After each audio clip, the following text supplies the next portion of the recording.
রাজু রাস্তা দিয়ে যাওয়ার সময় একটা সোনার চেন দেখতে পায়। রাজু দৌড়ে চেনটা নিতে গেলে তার মা তাকে বারণ করে। তখন সেই চেনটা রাহিম এসে কুড়িয়ে নেয়। রাজুর মা রাহিমকে চেনটা নিতে বারণ করে, কিন্তু রাহিম রাজুর মার কথা শুনে না।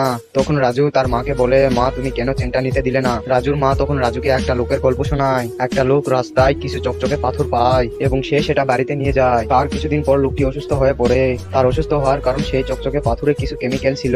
আরেকটি গল্পে একটি লোক তার মেয়ের জন্য একটি টেডি বিয়ার নিয়ে আসে এবং তার মেয়েকে দেয়। কিছুক্ষণ পর তার মা এসে দেখে বিছানায় অনেক ছারপোকা ছিল।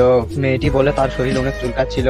মা তখন বলে, তুমি এই টেডি বিয়ারটা কোথায় পেয়েছো? বাবা তখন বলে, আমি এই টেডি বিয়ারটা রাস্তায় কুড়িয়ে পেয়েছি। মা এটা শুনে বকাবকি করে এবং বলে, রাস্তায় এসব জিনিস কিডন্যাপাররা রেখে যায়। যখন বাচ্চারা জিনিসটা তুলে দেখে তখন জিনিসে থাকা কেমিক্যালের কারণে বাচ্চারা অজ্ঞান হয়ে পড়ে। বাবা নিজের ভুল বুঝতে পারে এবং মেয়েকে হসপিটালে নিয়ে যায়। তখন দেখা যায় রাহিমের মা সেখানে ছিল।